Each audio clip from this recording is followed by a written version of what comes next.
Before the bombs, before the judges were buried in ash and glass, there was only a boy, barefoot, starving, watching his father choke on dust in a sulfur mine. He was told life was cruel, and he believed it. Mercy, he decided, was a lie. The weak told each other, and from that belief, a monster was born, not in power, not in privilege, but in poverty, in vengeance. This is his story. The story of Salvatore Riina, the man who made Sicily whisper his name in fear. As the story begins, tell us where you're listening from and what time it is. If you enjoy the story, like the video and subscribe to support the channel. Sicily is still licking the wounds of war and empire. Benito Mussolini rules the mainland with an iron fist, but here in the hills of Corleone, time feels older and blood more binding than law. Salvatore Riina is born on November 16, 1930, the second of 4 children in a poor farming family.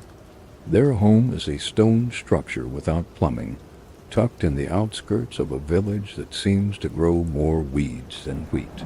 His father, Giovanni Riina, is a sharecropper and occasional black market salvager. His mother, Giuseppa, raises the children with the hard, sunburned silence of Sicilian women who have long stopped waiting for comfort. There is no luxury, not in the house, not in the town. Sicily in the 1930s is a place of absence, absent food, absent schools, absent justice. It is a land of vendettas and whispers, where every man knows which family feuded with which in 1881, and where silence is not a virtue, it is a law of survival. By the time Salvatore is 6, he has learned 2 truths. 1. The police cannot protect you. 2. The mafia, though unnamed, can. When the local grocer insults his uncle, the man's store is burned to the ground. The fire is never investigated. When a neighbor complains about a corrupt mayor, the neighbor's son vanishes. These aren't mysteries, they are messages. And young Toto sees it all when he is 13. The war comes home, World War II tears through Italy, and Corleone is not spared. Bombs fall, allies land, the government collapses into chaos. In this power vacuum, boys like Toto become men overnight. Giovanni, his father, tries to feed the family by salvaging unexploded American ordnance from the countryside, a desperate, dangerous way to earn lira. In 1943, one of those bombs detonates as he carries it. He dies instantly. His older son is killed too. Toto, just shy of 14, becomes the man of the house. No diploma, no prospects, just an endless sky and the scent of sulfur in the dirt. The death of his father is never forgotten, not for sorrow but for clarity. The world, he realizes, as ruled not by goodness, but by force. By 17, he joins a petty gang of local thieves. By 19, he commits his first murder. The reasons are vague. Some say it was a debt, others a warning, but the truth is less romantic.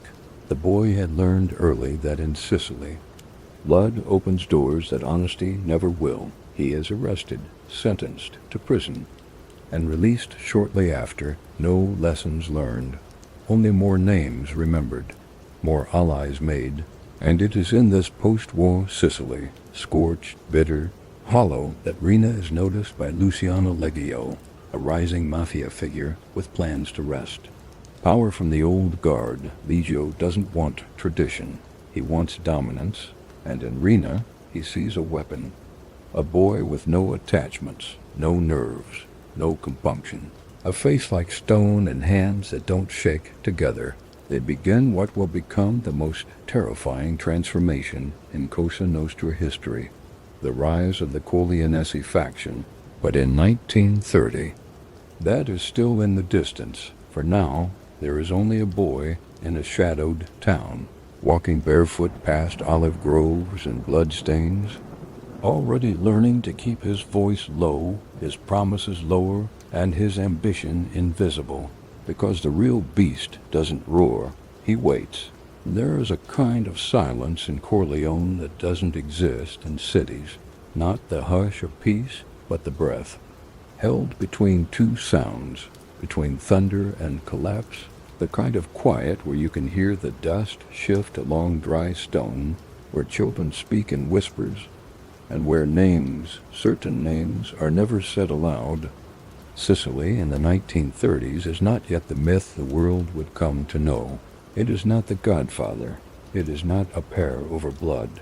It is something much simpler and far crueler. Hunger, heat, and inheritance. The inheritance of silence. The inheritance of fear. It is into this world that Salvatore Riina is born on November 16, 1930.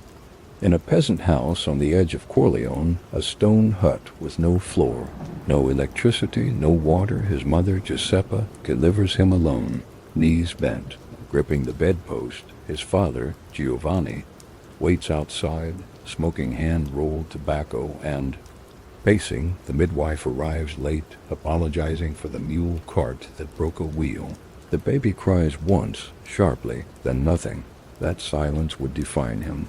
They call him Toto, a name that sounds sweet in Sicilian, soft on the tongue, but his world is anything. But the fields are rough, the sun unforgiving.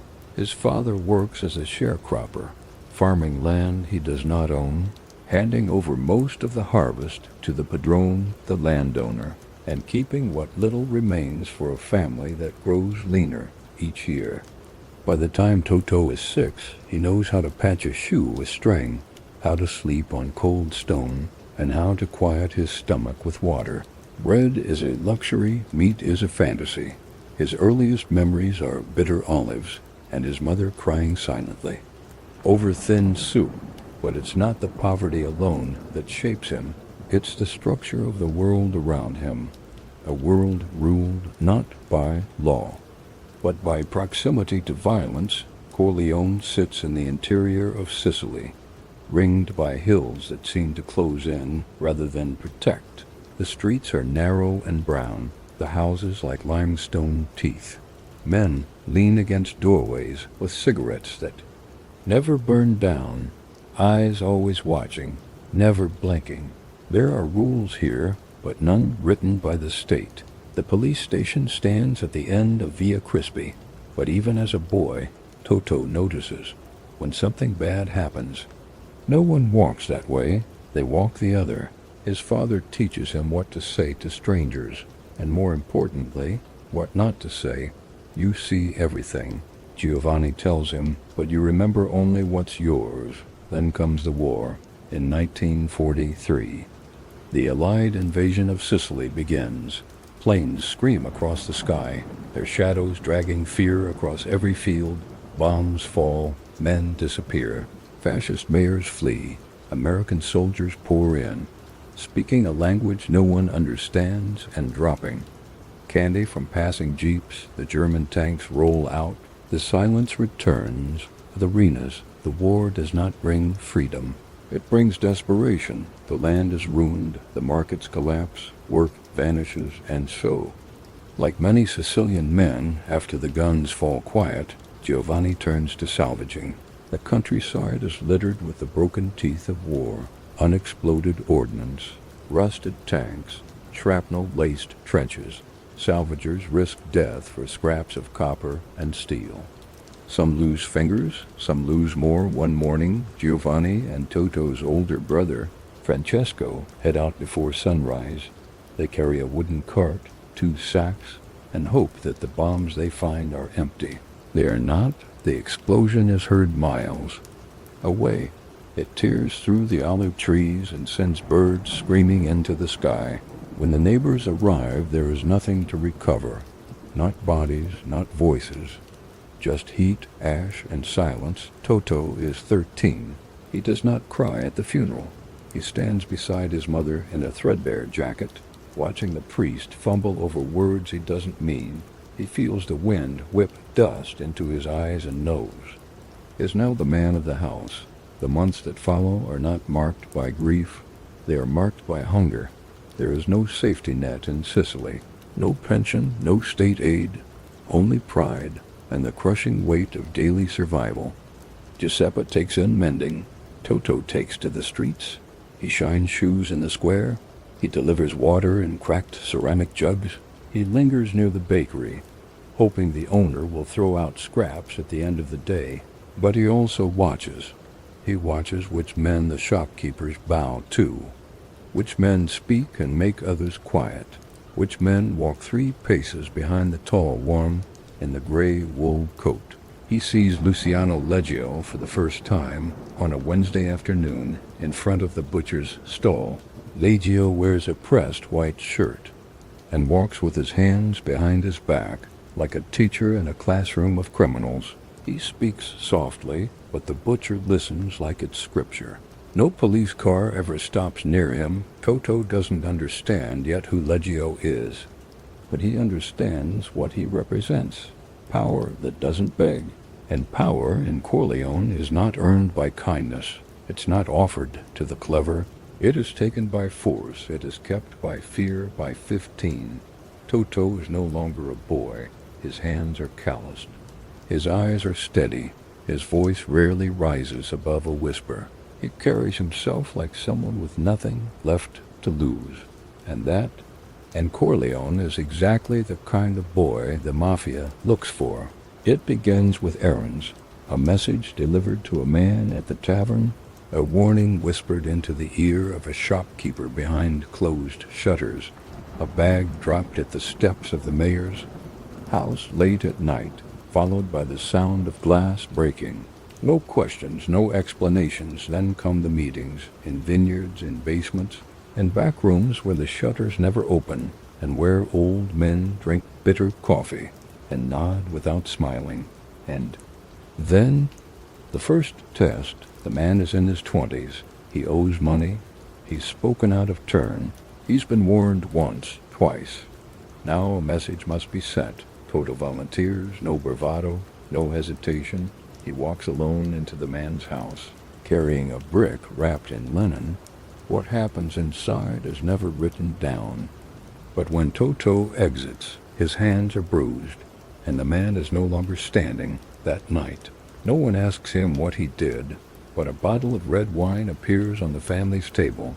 His mother doesn't ask where it came from. She doesn't need to. Toto is now a soldier. Though no uniform marks him, he joins the Corleonesi, the local mafia faction. But he is not content to be a name among others. He moves quietly, ruthlessly, and with a kind of mathematical cruelty that makes older men pause. He is small, just 5'2", but his stature only adds to the chill he brings into a room. They start calling him "You Kirchu," the short one. At first, it's said with a smirk, then with fear. He doesn't smile. He doesn't drink in public. He doesn't speak more than he has to. When he walks, he keeps his hands in his pockets, as if hiding both his impatience and his intent. And yet, beneath that stillness, something grows. Not ambition in the usual sense. Toto doesn't care for flash or for fame. He doesn't want to be loved. He wants to be untouchable. The one whose name never appears in print, but whose whisper can decide if a man eats tomorrow or never eats again. By his early 20s, Toto Riina is a name that carries weight in Palermo's underworld. Not for what he says, but for what follows his silence. The lines between survival and power begin to blur. The boy who once walked barefoot past shuttered shops now owns the streets he was too afraid to cross. And yet, something in him never forgets the smell of rusted metal, the shock of losing a father to fire, the absence that echoed in every corner of their home for years after. He does not romanticize pain. He weaponizes it. By the time the outside world begins to notice the Corleonesi in the 1950s and early 60s, Toto Riina has already memorized the town's veins, where the money flows, where the fear settles, where the silence roots deepest. He knows how to erase men without leaving blood. He knows who can be bought, who can be bent, and who must be buried. He has not yet risen to the top, not yet, but the path is visible now, and unlike others, Riina does not race toward it. He walks, patient, inevitable, because in Corleone the dust remembers, and it favors those who speak least and listen longest. The blood doesn't come all at once. It comes in spurts, in stutters, in streaks that don't match the rhythm of the breath. The body jerks once, as if to resist its fate, and then folds to the earth like wet fabric. The smell is something deeper than iron, closer to copper, closer to soil. Salvatore Riina is 19 years old the night he kills for the first time. There is no ceremony, no whispered code, no Latin phrase to mark his entry into the inner sanctum. Of Sicilian crime, there is only a man older, unarmed, and a knife Riina was told to use instead of a gun. Quieter, they said. Cleaner, they lied.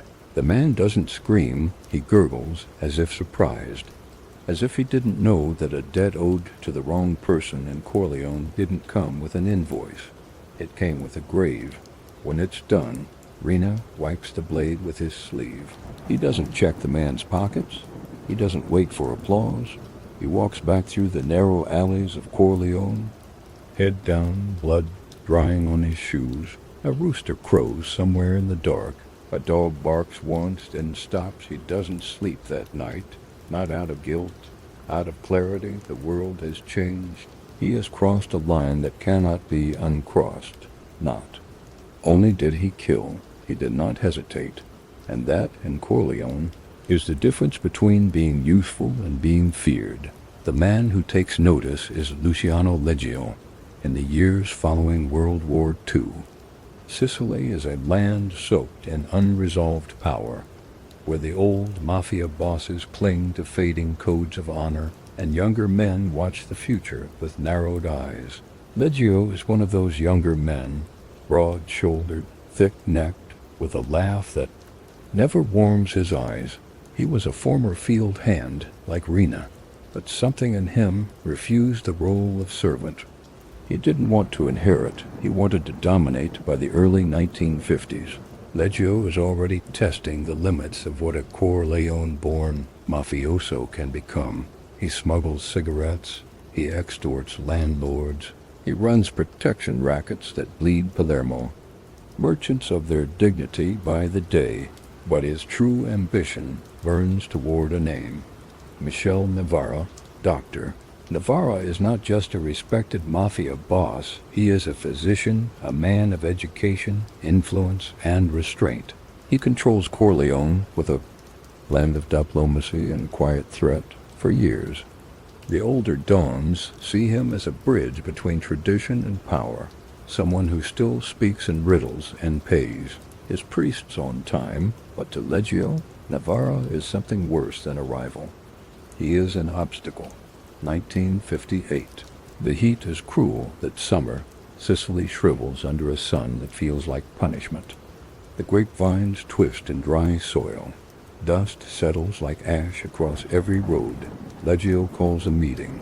It is not held in a parlor or a villa, but in a goat shed outside of town. The men gathered are not aristocrats. They are butchers, barbers, sons of dirt. And every one of them carries something under their shirt heavier than rosary beads. Among them is Salvatore Riina, now 28, hard-eyed, silent.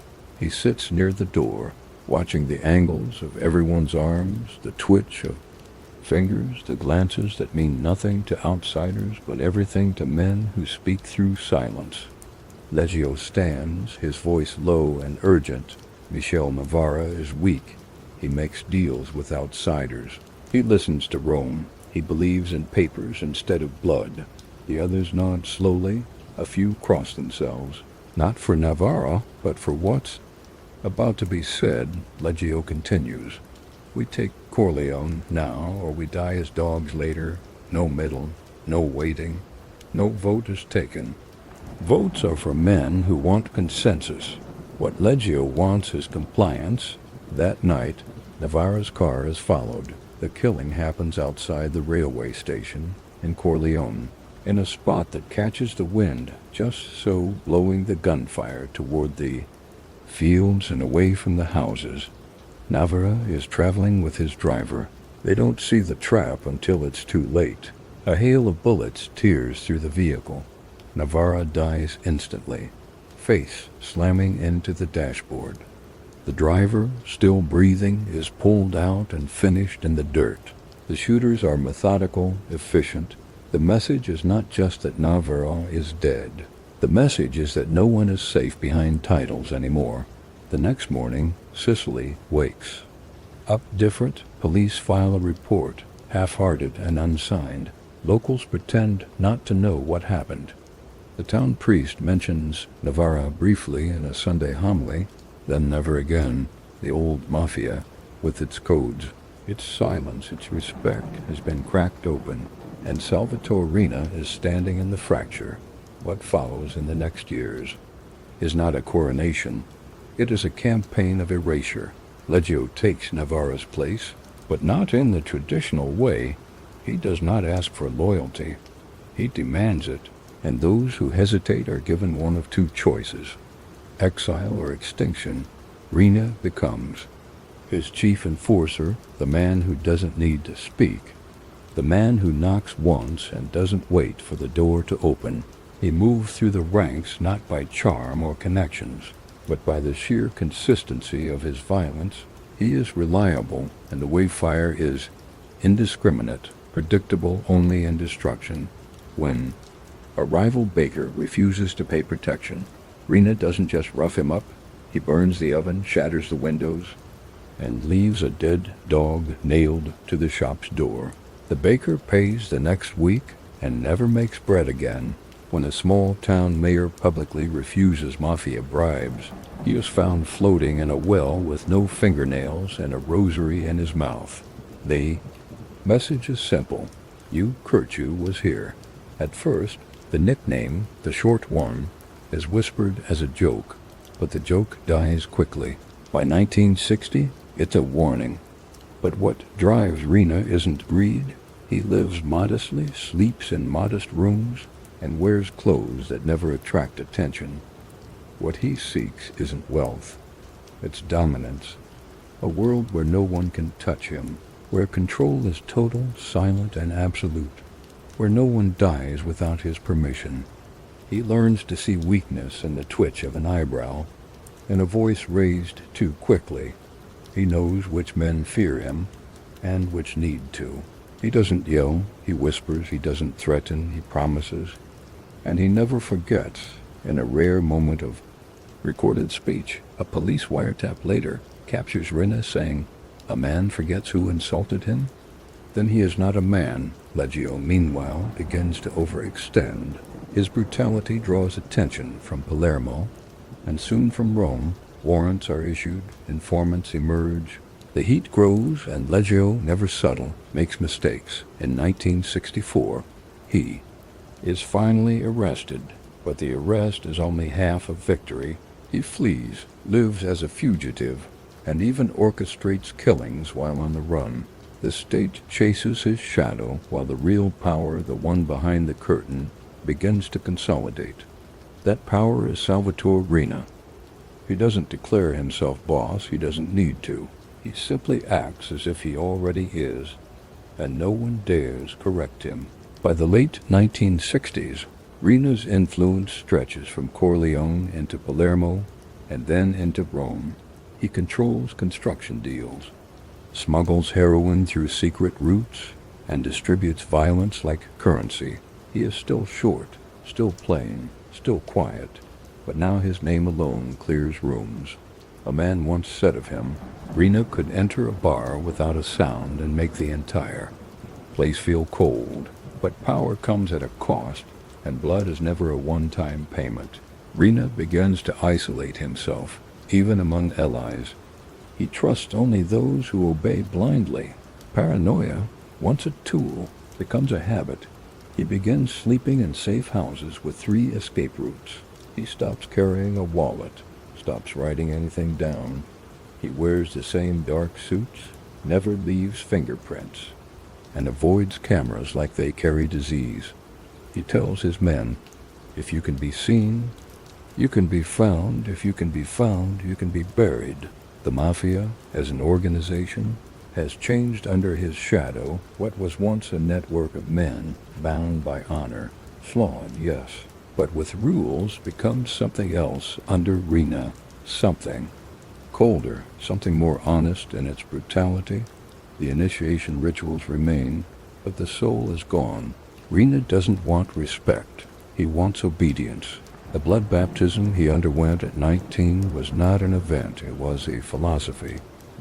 A man proves his worth not by words, but by violence, not once, but over and over, until even his silence carries the weight of death. By the time Leggio is captured for good and imprisoned in the 1970s, Riina is no longer an enforcer. He is the architect, the tactician, the one whose hands are now clean, because everyone knows what happens if they're not. The murders increase, so do the profits, but so does the fear. And as Corleone continues to pretend the world is normal, weddings, markets, mass on Sundays, there's an unspoken understanding in every glance, every closed shutter. The short one sees everything, and he never forgets who blinks first. At first, the city tried to ignore the pattern. A man shot in the morning, another by dusk, a body found in the back seat of a Fiat, hands crossed neatly over the chest. 2 days later, a butcher disappears on his walk home, and the next week, a judge's car erupts in fire outside a cafe where children eat gelato. Palermo, 1969, a city trying to believe it still belongs to the state. But the streets knew better by the time the newspapers started assigning days of the week to the dead. Bloody Wednesday, Red Friday, Funeral Monday. It was already too late. The Corleonesi had arrived, and behind every silence, behind every contract, every missing person, every brick laid in concrete, there was Salvatore Riina, not seen, not named, but always there. He came not with a parade of soldiers, but with a whisper. By the early 1970s, Riina, now in his early 40s, had risen from a ghost in Corleone to a shadow cast over Palermo. What had begun as a rural upstart faction of the Mafia had evolved into an organized insurgency against the entire structure of Cosa Nostra. Palermo was the crown jewel of Sicily, urban, political, rich with contracts and corruption, and the old Mafia families had treated it as their inheritance, something passed down, protected, balanced. But Riina saw no balance. He saw a city waiting to be devoured. He didn't ask for entry, he took it. The killings weren't random, they were mathematical. First came the accountants, men who quietly tracked payments and skimmed from the top. Then came the lawyers, the ones who shielded Palermo's old dons with legal shields and false testimony. Then came the dons themselves. Stefano Bontade, known as the Prince of Villa Grazia, once the most influential boss in Palermo, found himself hunted by the men he used to dismiss as hill country brutes. Then came Salvatore Inzerillo, the heroin king whose empire ran through the veins of New York and Paris, and dozens more, killed, vanished, betrayed. It wasn't a war, it was a purge. Riina believed in one currency above all others, obedience. And where he encountered hesitation, he responded with fire. His methods were as brutal as they were deliberate. One man was buried alive beneath a construction site. Another was dissolved in acid, his screams echoing from the barrel until the lid was sealed shut. Even children were not spared. In one of the most horrifying moves, Riina ordered the abduction and murder of a 13-year-old boy, the son of a Mafia informant, held hostage for 2 years, then strangled and his body dissolved in acid. The message was clear.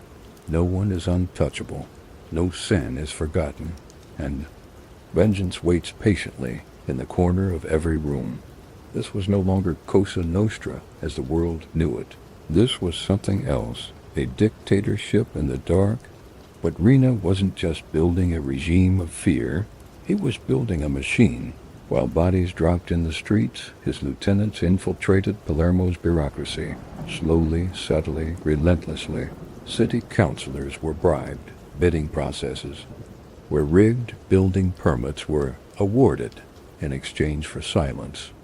Construction companies run by frontmen linked to the Corleone began winning every public contract. Roads, housing developments, waste management in Palermo. Behind every paved road was a coffin. Behind every apartment block was a bribe. Behind every signature, a threat. The mafia was no longer just outside the law. It was rewriting the law, and Riina's fingerprints were nowhere because he never touched paper, never used the phone, never showed his face. He moved from safe house to safe house. Rustic villas tucked into the hills around San Giuseppe Jato and Bagheria. Each house was modest, almost austere. One had no mirrors, another had no electricity. He rarely slept in the same place twice. No photographs, no recordings, only silence and fear. He ate simple meals, drank sparingly, and never allowed his voice to rise in anger. His control wasn't emotional, it was surgical.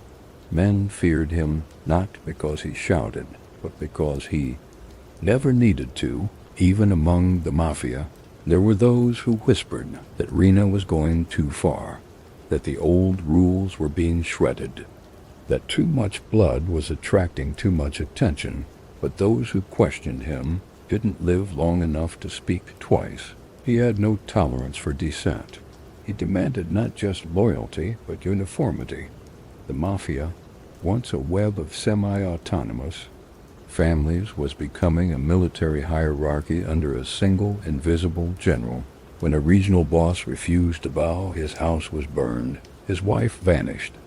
His brother-in-law was shot in a bakery at noon in front of witnesses, none of whom remembered anything when questioned. The state began to notice, but too late and too slowly. Police investigators struggled to connect the dots. The mafia had always been dangerous. But this was different. This was an organism growing, shifting, evolving, behind closed doors. Italian judges and police commissioners began using a new word to describe Riina's reign: mafiocracy, a regime where civic power no longer belonged to the elected, but to the hidden. And still, few dared speak his name aloud. Even newspapers, when they mentioned him at all, used careful euphemisms. A mysterious figure, a suspected organizer, a man known only in whispers, because by now, Riina had developed a sixth sense for threats.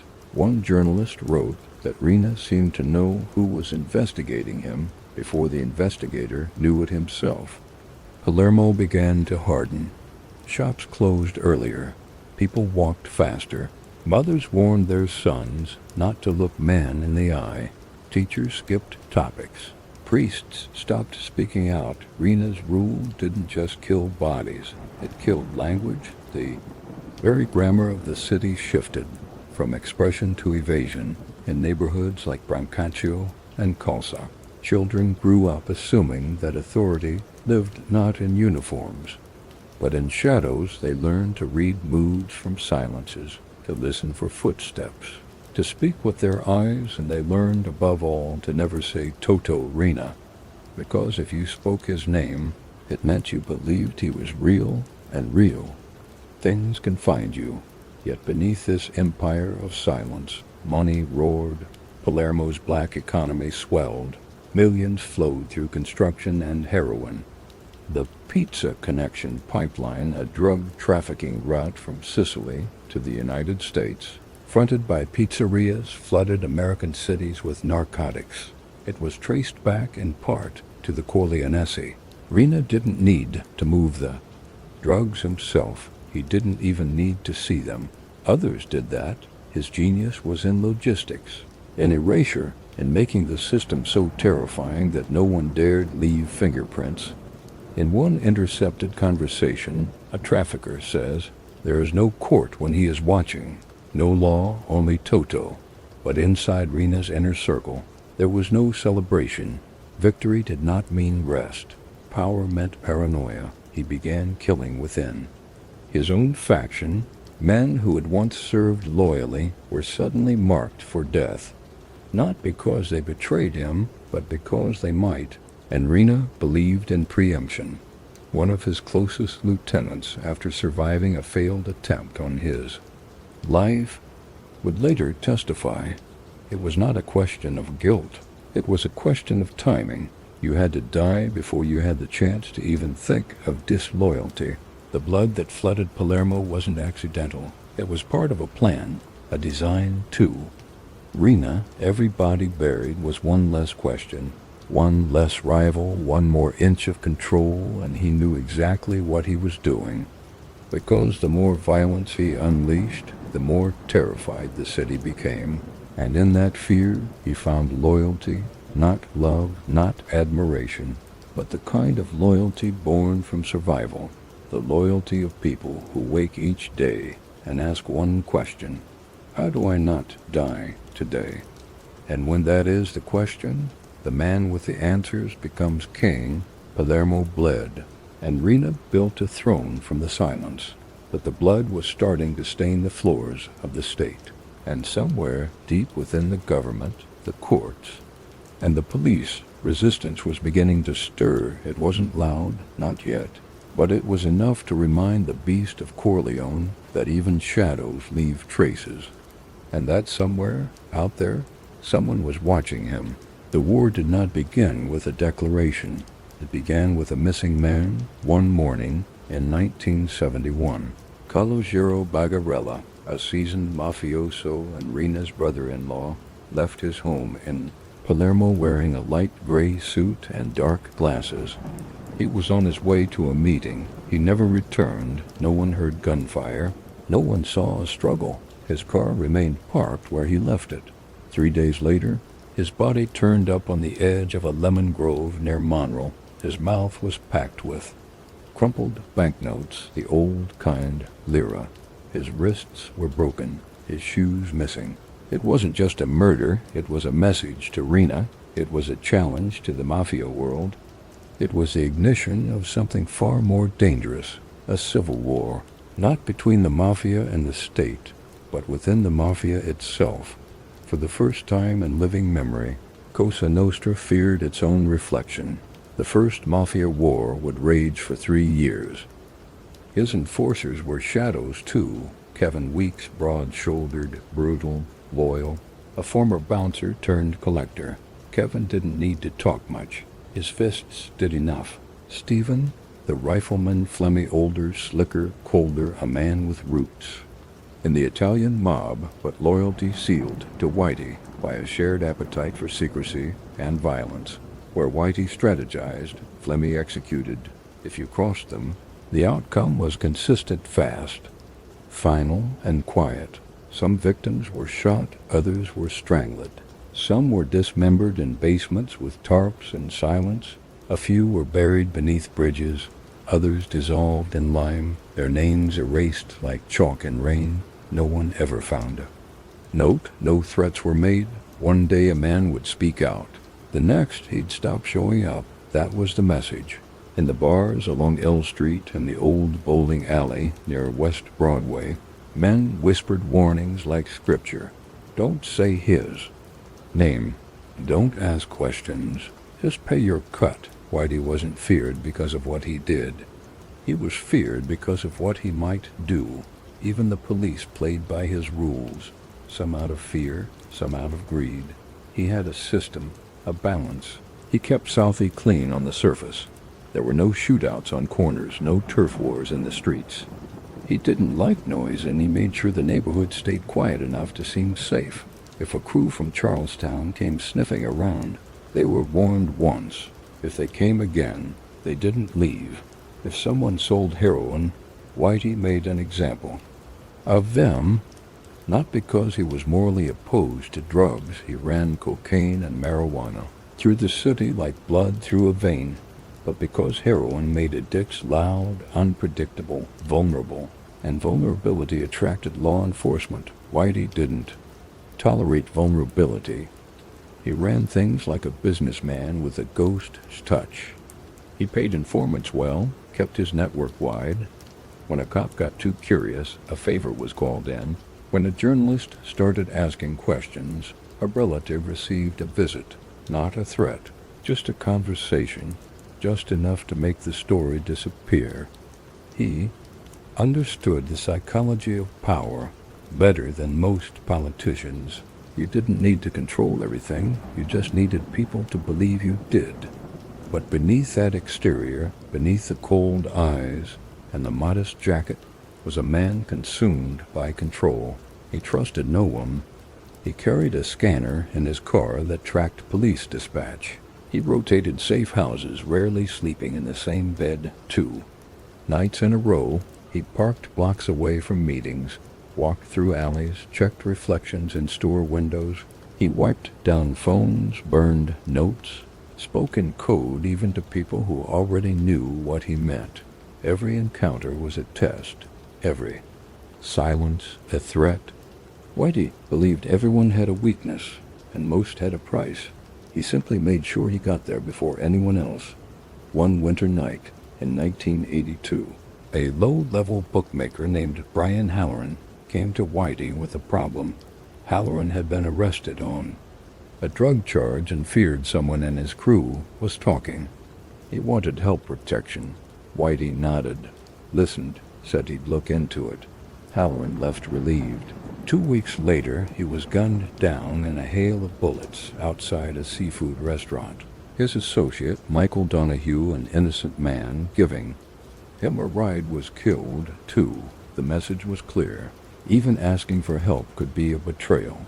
That same night, Whitey attended a wake, quietly paid his respects, said nothing. In Southie, the myth only grew to some. He was a necessary evil, a guardian, who kept outside gangs from taking over. An Irish Robin Hood who bought Thanksgiving turkeys for poor families, handed out cash to widows, helped old women cross the street. To others, he was something else. Entirely a cancer hiding beneath the skin of a neighborhood that didn't know how to fight back. He didn't see himself as a villain. He believed he was playing the long game, protecting the community from the Italians, the junkies, the feds, that the violence he used was surgical, justified, even noble in a brutal kind of way, but the truth was simpler. Whitey Bulger wasn't a gangster. He was an ecosystem, and the city adapted around him. The FBI files remained clean. John Conley continued to run interference. Prosecutors stalled. Cases crumbled. Every time it seemed the walls might close in, someone somewhere leaned on the right door. Whitey called it insurance. He kept everything compartmentalized. No one. Man knew too much, and if they started getting close, they didn't stay long. He didn't talk. He didn't write. He vanished before you even knew he was there. One of his most trusted associates once said, "You could sit across from Whitey for an hour, and when you left, you weren't sure if he liked you, hated you, or was planning to kill you. That was the point. He wasn't meant to be understood. He was meant to be felt, like a storm on the horizon, or the quiet just before a door creaks." Opened by 1985, his influence stretched far beyond Boston. Money laundered through Florida real estate. Guns shipped to Irish rebels. Political strings pulled quietly in local races. He met with arms dealers, corrupt unions, and even dabbled in the race-fixing schemes left behind by the old Winter Hill operators. But he never bragged, never once boasted. He knew the moment you heard yourself speak too loudly was the moment you became visible, and visibility, in Whitey's world, was death. Still, the fog that had once protected him was beginning to thin. Technology advanced. Surveillance improved. Allies got sloppy. Younger gangsters less careful. More arrogant started making noise, and beneath it all, a growing tension simmered. The people of Boston had grown used to the silence, but they were starting to wonder what it cost and how long it could hold. But for now, the phantom still ruled. No headlines, no mugshots, no trials, just the echo of footsteps on wet pavement, and the knowledge that somewhere in that fog someone was watching and deciding who lived and who didn't. On the third floor of the Massachusetts State House, past the polished oak banisters and the marble corridors humming with the footsteps of lobbyists and staffers, sat an office that belonged to the most powerful man in state politics. The door was marked simply, William M. Bulger, President. Of the Senate inside, books lined the shelves, Plato, Cicero, Jefferson. Framed photographs hung precisely classical symphonies, childhood smiles, ribbon cuttings, the light from the windows washed over mahogany furniture, and the soft gold of a flag in the corner.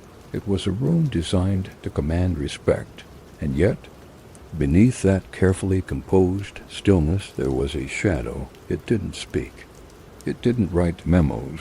It simply existed, and it bore the name of James Whitey Bulger. Billy and Whitey were born just 15 months apart.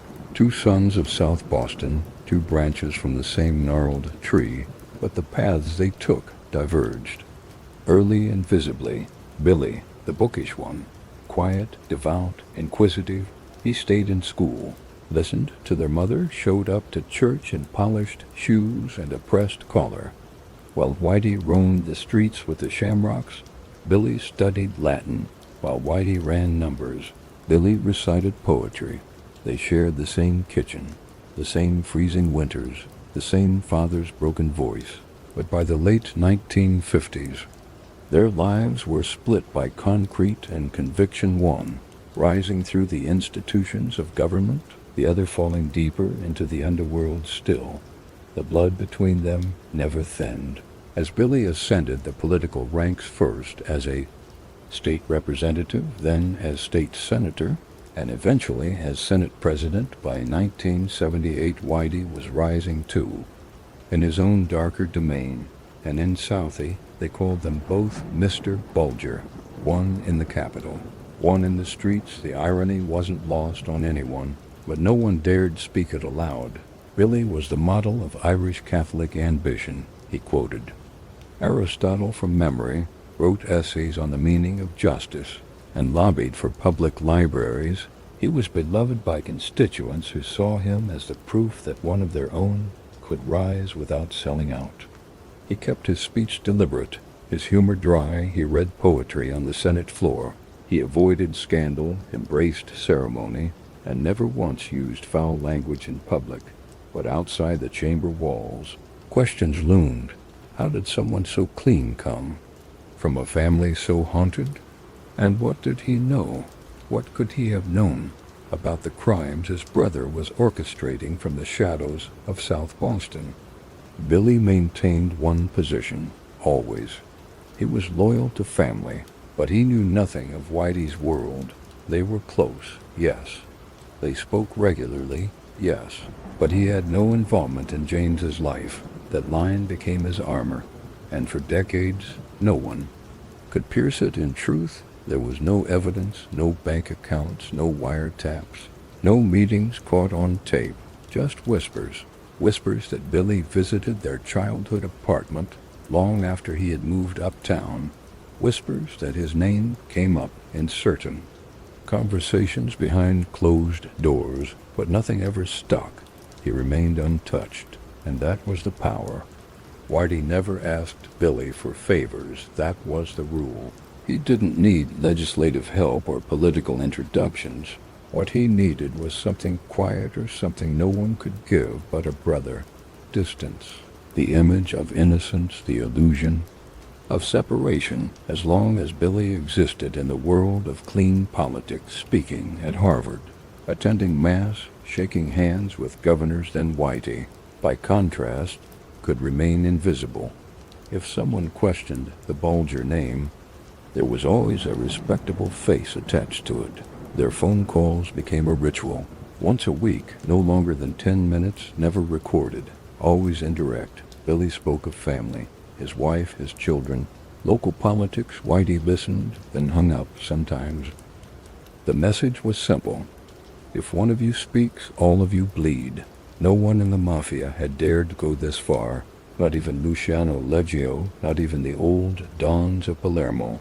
But Riina didn't care for precedent. His rule was forged not in tradition, but in terror. From his fortified villa in San Giuseppe Getto, nestled in the hills southwest of Palermo, Riina issued death sentences by whisper. The villa wasn't extravagant, a 2-story farmhouse, stone walls shaded by olive trees, but what it lacked. In appearance it made up for in strategy. No phones, no documents, no maps. Riina's orders were passed mouth to ear, down the line of men loyal more to fear than to blood. He often met his top lieutenants, Bernardo Provenzano, Leoluca Bagarella, Michel Greco, in the back of a vineyard, behind a crumbling chapel. No one recorded what was said, but men started disappearing immediately. After those meetings, by 1982, Riina controlled over 80% of heroin trafficking through Sicily. His network stretched from Marseille to Naples, then across the Atlantic to New York, Miami, and Chicago, feeding the global heroin boom through front businesses like bakeries, shipping companies, and pizza parlors the Americans would.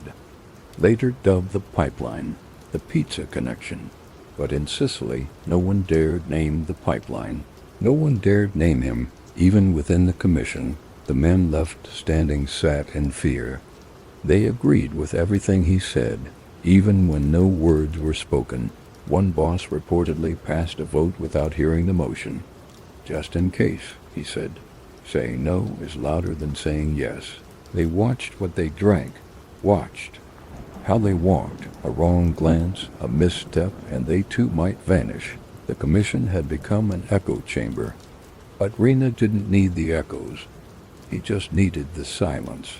One man, a mid-level consigliere from Caltanissetta, made the mistake of suggesting a slowdown in killings. He didn't argue. He just asked if it might be prudent to let things cool. He was found 2 weeks later in the trunk of a car outside a nursery school. A note pinned to his jacket said, "Cool now." No one asked another question. Riina's psychology was simple, but absolute obedience was survival. Loyalty was not rewarded. It was expected. He had no interest in compromise, no vision of shared rule. Cosa Nostra was no longer a network. It was a kingdom of shadows, and only one shadow moved freely. By the mid-1980s, the transformation was complete. The Sicilian Mafia, once a council of families, now functioned like a single organism, pulsing to the rhythm of one man's fear. Salvatore Riina, born barefoot in Corleone, son of a peasant who died salvaging bombs, now sat atop a structure so vast, so insulated, that even its members no longer recognized it. What they did recognize, what they could not escape, was the truth. There were no votes. There was only his will. There's a photograph, rarely published, never explained, of a handshake. It was taken at a political rally in Palermo, summer of 1979. The man in the suit is Salvo Lima, a rising figure in the Christian Democratic Party, Rome's representative in Sicily, smiling, charismatic, polished. The man beside him, barely visible in the corner of the frame, is nameless, no caption, no official record, but those who lived through it know the man's name. They know the eyes, the posture, the silence. Salvatore Riina never ran for office. He never gave speeches, held a press conference, or walked the steps of Parliament, and yet, for years, his influence shaped the laws that passed, and the ones that quietly vanished. While bodies were being buried in olive groves, Rome looked the other way, and often it looked because it was paid to. By the early 1980s, the Italian government was a fractured machine riddled with corruption, patronage, and political opportunism. The mafia didn't need to bribe the whole system. It only needed the right pieces. Enter Salvo Lima. He wasn't born into politics. He came up through the ranks of Sicilian business, Inheriting his father's political connections and using them like a scalpel, Lima was fluent in both Italian and innuendo, a man who knew how to navigate the halls of Rome while keeping his shoes clean in Palermo. To the public, he was a reformer, a bridge between Sicily and the mainland, but behind closed doors, Lima was one of the Mafia's most valuable assets. Not because he pulled triggers, because he pulled strings. The relationship between Riina and Lima wasn't one of friendship, it was one of calculated dependency. Riina provided votes. Whole neighborhoods in Palermo were told who to support, not by campaign ads, but by whisper and threat. Ballot boxes were stuffed, rivals intimidated. The Mafia delivered elections with brutal efficiency. In return, Lima made sure the Mafia's interests were protected in Rome. Laws targeting organized crime were stalled in committee. Public works projects, roads, housing developments, municipal contracts were funneled to Mafia-controlled companies. Anti-Mafia judges who pushed too hard were reassigned. Their cases reassigned with them. This was not a conspiracy in shadows. It was a transaction conducted in full view, masked only by the plausibility of indifference. In a taped conversation from 1982, one Palermo official is heard saying, "If Rome wants peace in Sicily, it must understand who holds the leash. Riina does not bark, but when he bites, no one hears the scream." That scream had echoed through Palermo for years, but in the marble corridors of Rome, it was muffled by bureaucracy, party lines, and ambition. No one wanted to be the first to say his name, because to name Toto Riina in the capital was to admit the state was no longer sovereign in Sicily. One of the clearest examples of this power came during the debate over the Rononi La Torre law, which aimed to make Mafia membership a crime and allowed for seizure of assets tied to organized crime. The bill was radical, dangerous, a true existential threat to Riina's empire. And just as it was gaining momentum, just as it seemed likely to pass, the lead sponsor, Salvatore, was assassinated. Broad daylight, gunfire in the street. His driver died with him.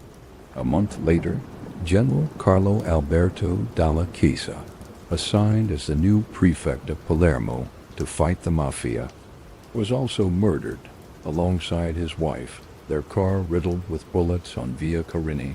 Both killings sent shockwaves through Italy, but not shock enough to act. For months, the bill stalled, debated, weakened.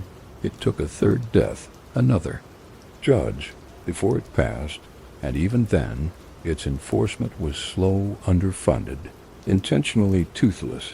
Riina watched this unfold with growing certainty. He did not need to hide. He just needed to stay invisible. He knew who to pay. He knew who to frighten.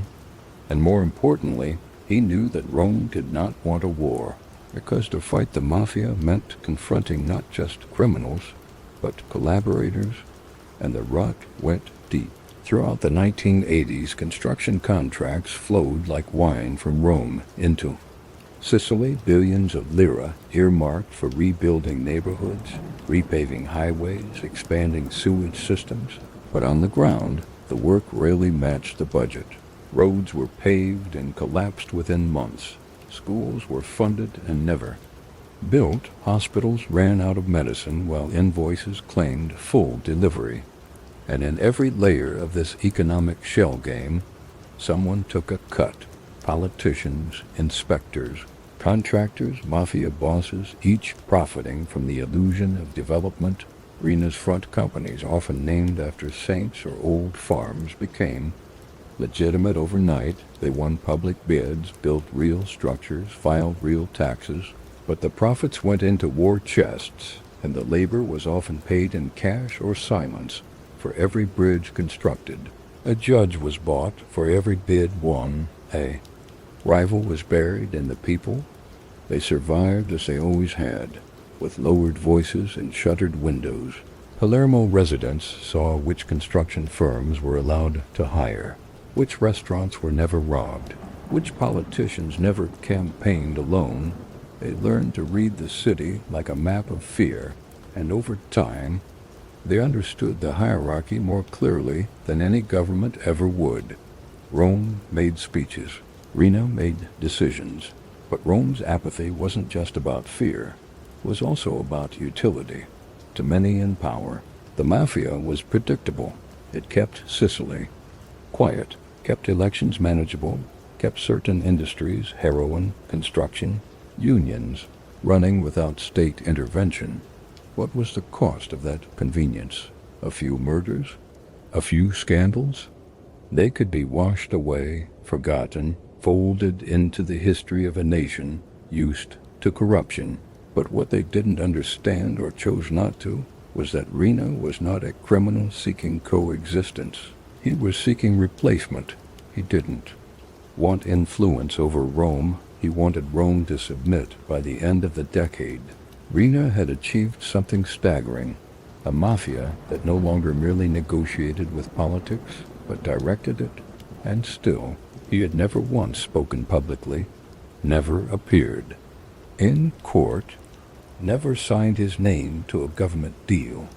He was nowhere, and yet he was the heir.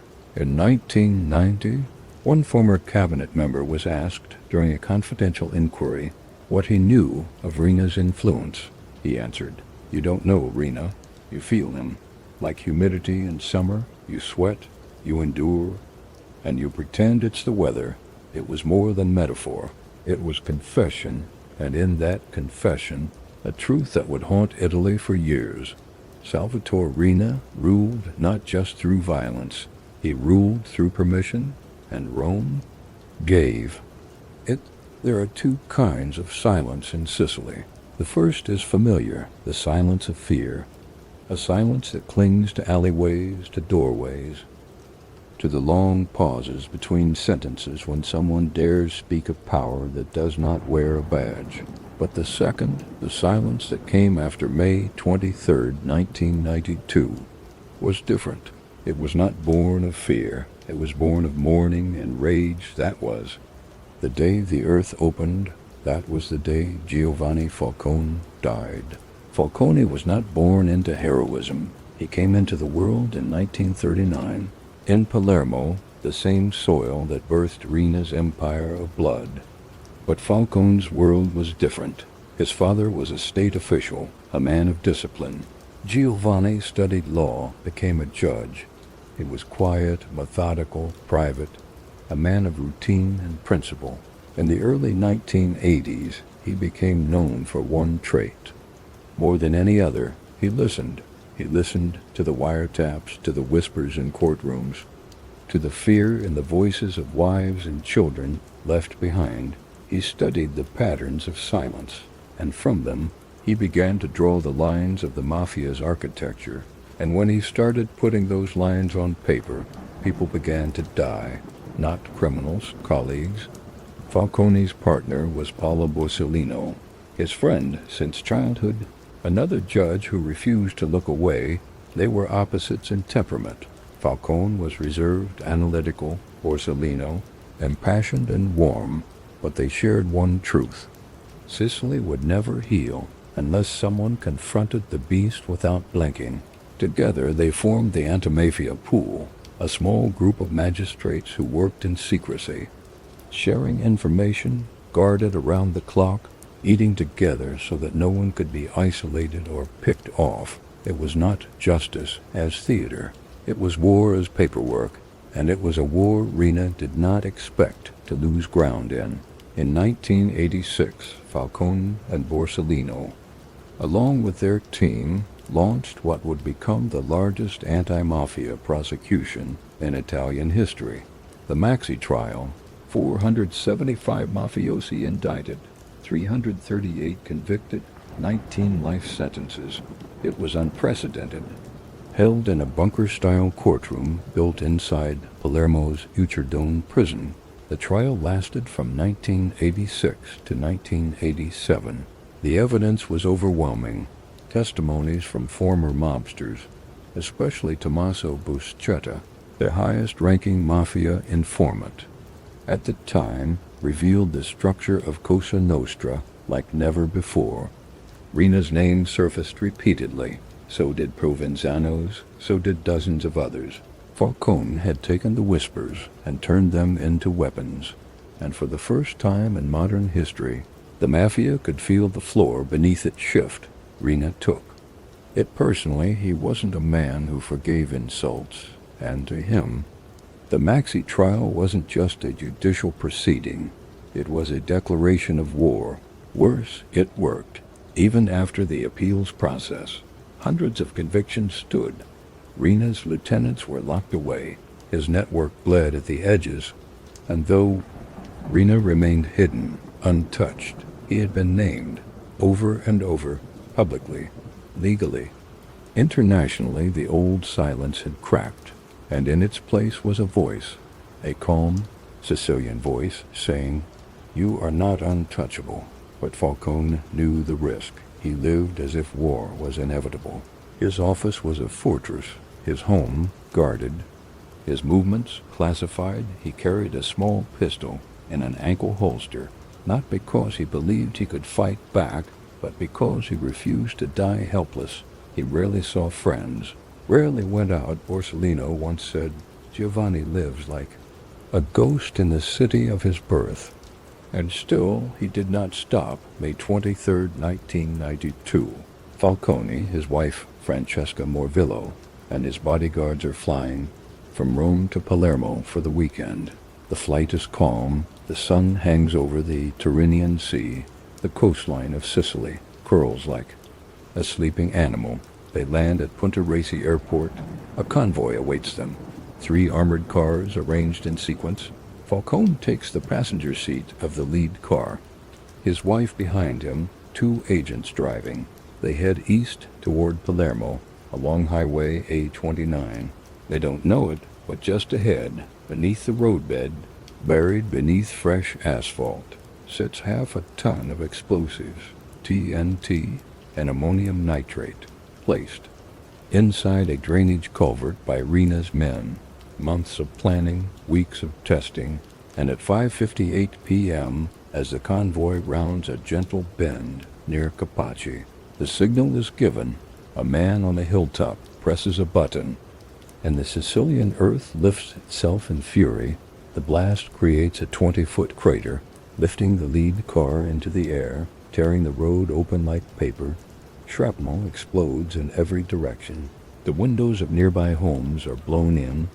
Trees are stripped of bark. Falcone's car smashes into a retaining wall. Francesca is pulled from the wreckage, barely alive. She dies minutes later. Falcone is still breathing when they reach him. His chest is crushed. Blood seeps from his mouth. His eyes blink once, and then nothing. 3 bodyguards are also killed. Others are maimed. It is not just murder, it is a massacre, a message, and it echoes across the world.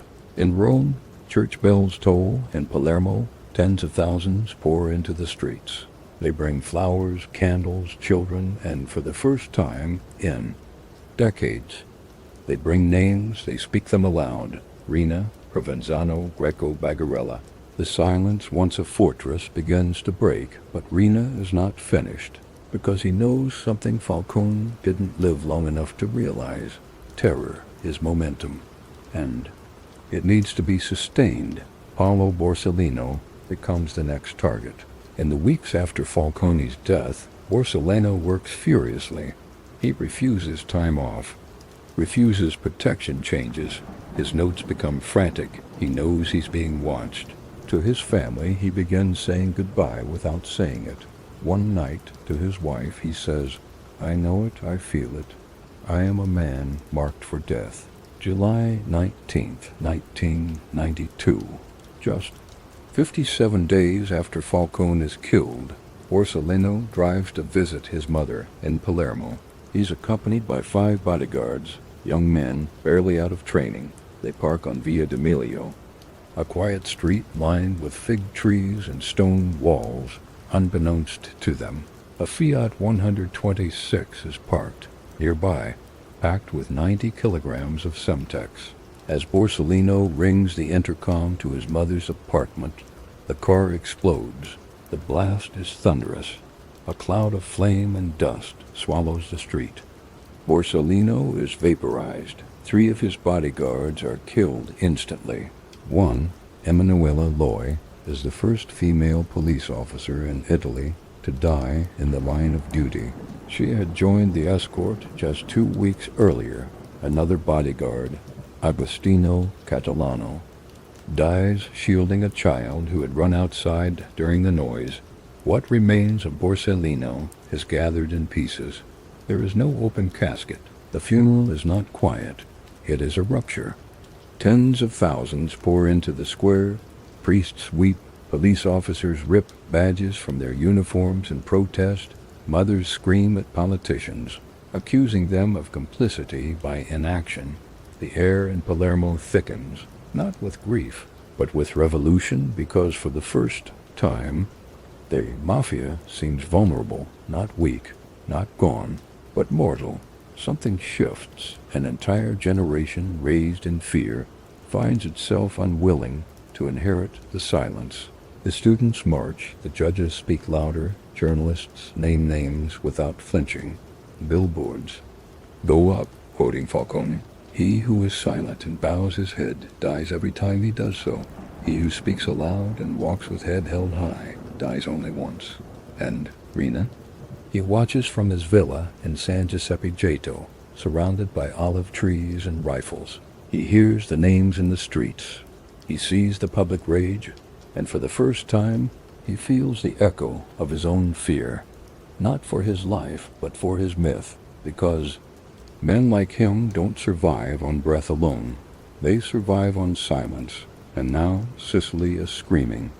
It wasn't the kind of day you'd expect history to break. January 15th, 1993. Palermo, the sky hung low over the city, like damp wool, the color of lead. Rain fell in a constant whisper, washing the stone streets, painting the air in gray streaks. Cold but not freezing, wet but not wild. A day like so many others, and that was exactly the point. Because Salvatore Riina, the most wanted man in Italy, the architect of more than 1,000 deaths, the ghost who had haunted judges, presidents, and priests, would finally be caught on a day no one saw coming. There were no shootouts, no last stand, no bunker hidden in the hills. Just a car, a raincoat, and a mistake. For 23 years, Riina had lived invisible. Not in Venezuela, not in North Africa, not in the forest of Calabria, but in Palermo, the very city he had terrorized, reshaped, and ruled. He had moved. House every few months, lived under false names, in rented apartments, countryside villas, sometimes above garages, sometimes beside elementary schools. His face had changed with age, fuller, softer, betrayed by time, but his eyes? Still the same, still sharp, still cold, still scanning every room before entering, every street before crossing. He trusted no one. Not even his own lawyer knew his exact location. His lieutenants passed messages by hand through a chain of men, trained to forget everything but the next delivery, and yet he slipped for years. Palermo's anti-mafia squad, led by Captain Ultimo, a code name that would become legend, had worked in silence. No leaks, no politics, just a slow tightening of the net. The final clue came from a routine surveillance outside a private gynecology clinic. Agents had followed a suspected courier, a man tied to Riina's extended family, who visited the clinic with suspicious frequency. They logged every arrival, every license plate, every exit, and one morning, the agents watched a dark-colored Fiat Croma pull up. 2 men inside, one older, heavier, not listed in the registry, not known to law enforcement, but something, the stillness, the caution, the shadow in the man's posture, set off alarms. They followed from a distance, then they made the call, on the quiet stretch of Via della Regione Siciliana. In the southern corner of the city, as the rain began to thicken, the car was stopped by a marked police unit. No sirens, just a firm wave. The driver, Salvatore Riina, Riina's longtime aide, tensed. Riina didn't. He knew it was over. He sat back in the passenger seat, calm, hands visible. No resistance, no words, just the sound of rain on metal and the breath of two men who had run out of exits. The footage that aired later that day shocked the country, not for what it showed, but for what it didn't. There was no drama, just a pudgy man in a beige raincoat, handcuffed, flanked by plainclothes officers, his hair damp, his face almost amused, not arrogant, not defiant, almost relieved. A faint smile flickered on his lips as cameras clicked. He looked not like a monster dragged from darkness, but like a man who had long expected this moment, who had perhaps already begun rehearsing for it. He carried no documents, no ID, no weapons, not even a wallet. The officers searched him thoroughly, finding only a small plastic comb, a handkerchief, and a single rosary bead in his coat pocket. He refused to speak at the precinct. When asked to state his name, he looked up, blinked slowly, and said, "You already know who I am." They did. Everyone did. The shock rippled across Italy in waves. The press swarmed Palermo. Politicians gave speeches. Celebratory horns blared in working-class neighborhoods where the mafia had once collected protection. Money like taxes. But behind the scenes, investigators were stunned. For all their years of hunting, Riina had lived just minutes from one of Palermo's main thoroughfares. His hideouts had been protected not by distance, but by loyalty, bribes, and fear. Had operated in plain sight. The silence that shielded him had been constructed with precision, layered in family, ritual, and the quiet terror of consequences. But even silence cracks. In the weeks that followed, interrogators pushed for cooperation. They offered leniency, special conditions, privileges in custody. Riina remained stone. No confessions, no remorse. No admissions of guilt. He sat in his cell under 41 bis prison restrictions, Italy's harshest regime, with the same daily routine. Rise before dawn, eat alone, no contact, no visitors without clearance. But every now and then, a guard would hear him muttering, softly, in Sicilian dialect, to no one in particular, a name, a date, a proverb, not quite regret, not quite prayer, just pieces of the past coming back uninvited. For investigators, the arrest was a triumph, but it came with a question that hung in the air like smoke. Why now? Some believed Riina had been betrayed from within, that a rival, sensing his grip loosening, had quietly allowed the tip to reach the police. Others believed Riina himself had grown tired of the movement, the hiding, the layers of caution. That turned life into a cage. Maybe he had grown careless. Maybe he no longer believed anyone had the courage to follow through. Or maybe he simply forgot, after 23 years, that even shadows leave a shape. Whatever the reason, the arrest marked the end of an era. The man who had made fear a science, who had buried judges and blown apart highways, who had turned the mafia from a secret society into a terror state, was now behind bars, damp, older, still dangerous, but contained, and outside his cell, the world he had built began to fracture. All around him, men began to talk. Informants came forward. Associates turned. Family members fled. And for the first time in decades, the people of Sicily could speak the name Salvatore Riina without lowering their voices. Not because the fear was gone, but because they had outlived it. The walls were white. Blindingly so. Not from any natural light. There were no windows, but from the sterile flicker of fluorescent tubes overhead.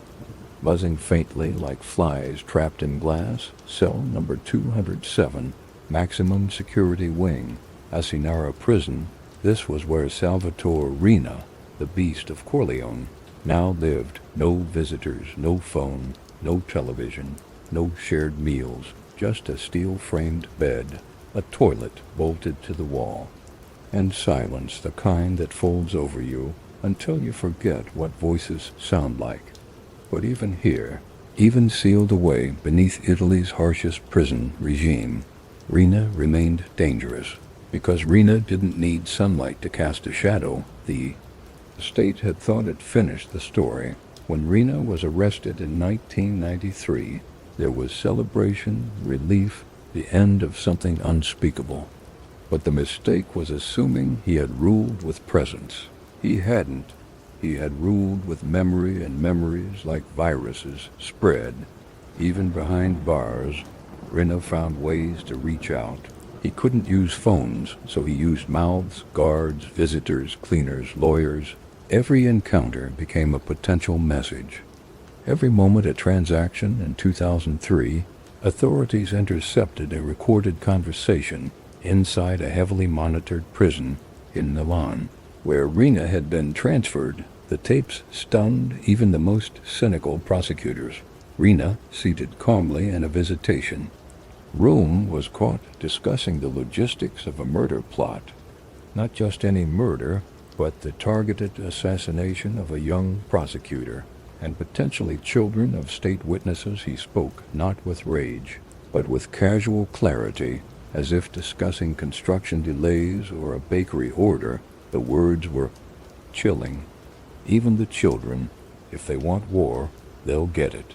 It wasn't just a message, it was the certainty in his tone, as if power had never left his hands. But outside those concrete walls, the empire was collapsing. The men he had once ruled with iron precision were turning. Bernardo Provenzano, his right hand, had gone into deeper hiding, orchestrating a quieter brand of influence. Gianluca Bagarella, Riina's brother-in-law, had been arrested, and with each captured associate, the code of silence cracked. Further, but perhaps more devastating than betrayal, was abandonment. The mafia no longer needed a king with a face. It needed fluidity, stealth, adaptability. Riina had become a symbol of exposure, of unwanted attention, of reckless violence. His name no longer inspired obedience. It inspired liability. His family, once untouchable, began to suffer the aftershocks. His wife, Ninetta Bagarella, long protected in the shadows, was arrested in 1999 for aiding the mafia, a blow that rippled through their dynasty. She had raised their children in silence, in scattered homes, under borrowed names. Now, she sat in a cell of her own. Their eldest son, Giovanni, once groomed to inherit the Corleone mantle, was arrested and sentenced to life for mafia activity. Another son, Giuseppe Salvatore, would later try to enter politics, not under the mafia banner, but under a populist party, declaring himself a citizen who wanted to help Sicily rise. But the name Riina could not be rebranded. It was a name carved in bone and concrete. His children were watched, his relatives investigated, and the myth he had built, brick by bloody brick, began to rot. Still, inside prison, Riina behaved like a monarch. He signed correspondence as Capo dei Capi, boss of bosses. He refused interviews, refused to testify, refused, even in his weakest years, to acknowledge the state's authority over him. Every court appearance was an exercise in disdain. He would shuffle in under heavy guard, head lowered not in shame, but in indifference. Sometimes he smiled, sometimes he mocked the prosecutors, but never, not once, did he apologize. Psychologists who studied him described a man untouched by doubt. He didn't view his crimes as immoral, only necessary. He believed in order and execution, and silence. To him, the thousands dead were not victims.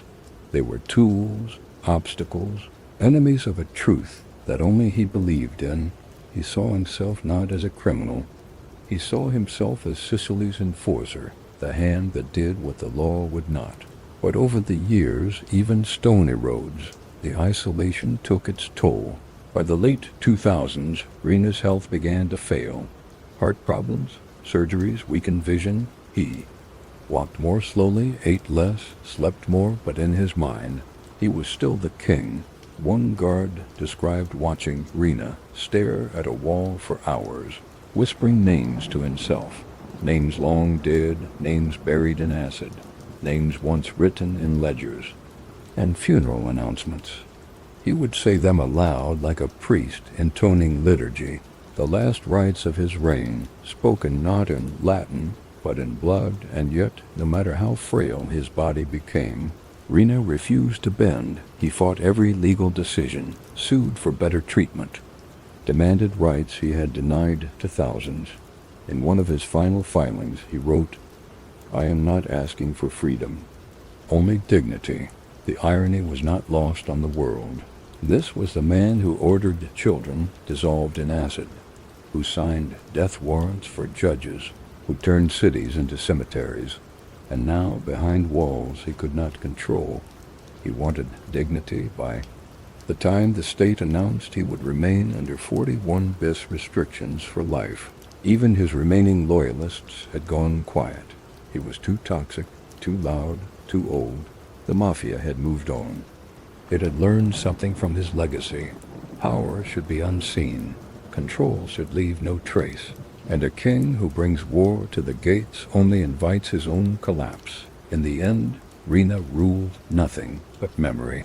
A cell, a number, a name too feared. To honor, he had not left Sicily. He had not disappeared. He had simply outlived his own shadow. It was not a storm that ended him. No gunfire, no verdict, no final defiant shout across a courtroom. Instead, the man who had once torn a nation open died as if he had never existed at all. Salvatore Riina, once called the Beast of Corleone, died in silence, shackled to a hospital bed, under fluorescent lights, without family, without priest, without ceremony, no last rites, no mourners, no saints to forgive him, just the soft mechanical beep of a failing monitor, and the final rhythm of a body no longer feared. It was November 17th, 2017. Parma, a northern city far from Corleone's sun-scorched stones, cold, industrial. A place that would never name a street after him. A place that had tried to forget men like him entirely. Riina had been moved to the maximum security wing of the Maggiore Hospital, under guard and isolation. He was 87, fragile from a series of surgeries, complications from 2 operations on his colon, weakened by infection, sedated for weeks. He was unconscious when death arrived. No hands held his, no family wept nearby. Not even his lawyer had been informed in time. The man who once commanded entire cities from the shadows, who issued death. Sentences with a nod slipped away without a sound. His body was kept in the morgue under police watch. For days it waited. There were no immediate claims from the family, no rush to hold services. The state itself struggled with how to proceed. Because this was not just a man, this was a wound. The Vatican made its position clear. There would be no public Catholic funeral. Not for the man who had bombed priests. Not for the man who had turned churches into cemeteries. Not for the man who, in defiance of every supposed mafia code, had killed women and children, sometimes by acid, sometimes by fire, sometimes by silence. He had declared war not just on the state, but on the sanctity of life, and so the church returned his challenge with its own refusal.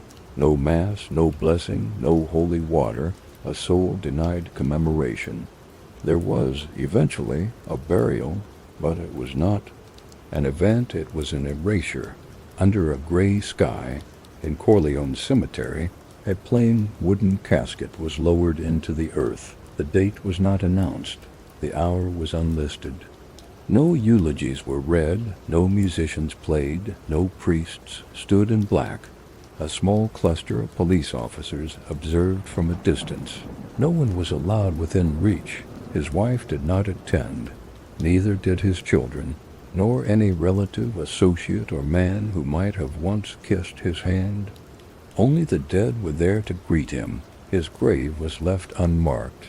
No headstone, no plaque, no name, just bare soil and a record in the town ledger, one line, one date, one number. It was not shame that kept it anonymous. It was precaution. Authorities feared it would become a shrine, a place for would-be loyalists to gather, to pray, to honor the myth. Others feared it would become a target, a site for the fury of a people who had lost sons, daughters, futures, so the silence remained. It was safer that way, but silence in Sicily is never empty.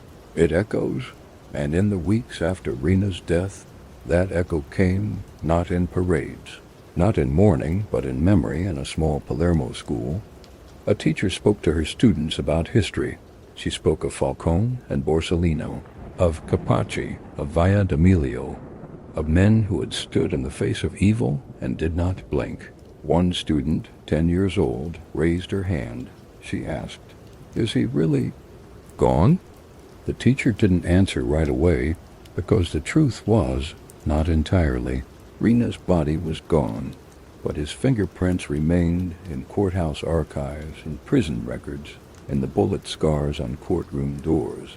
He remained in the nightmares of survivors, in the sealed files of murdered journalists, in the neighborhoods where fear still clung to balconies like laundry that no one dared take down.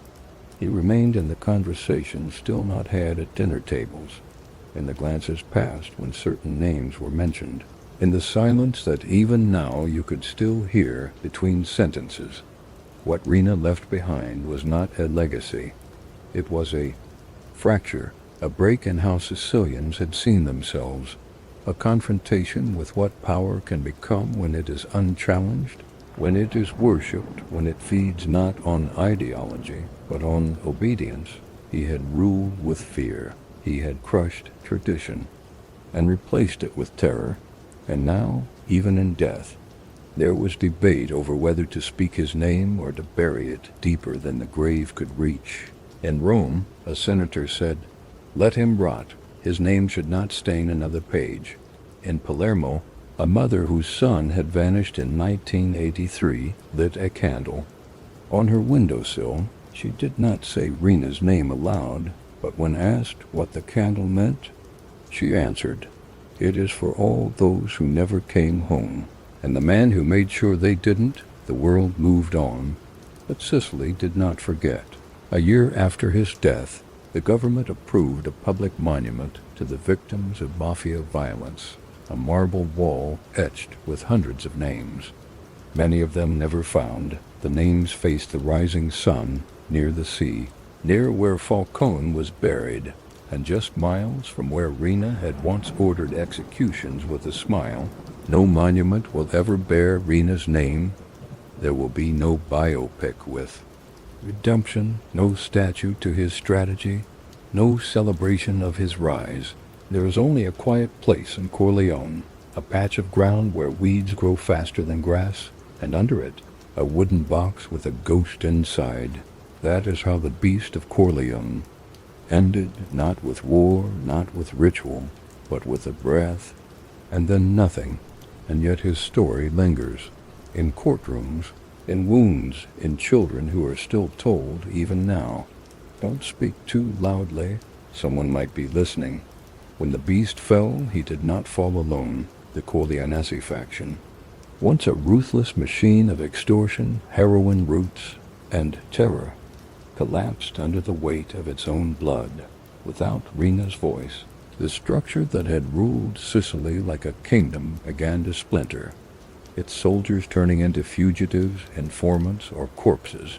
Bernardo Provenzano, Riina's quiet, calculating deputy, tried to steer what remained. He believed in a mafia that moved like mist, silent, invisible, undetectable.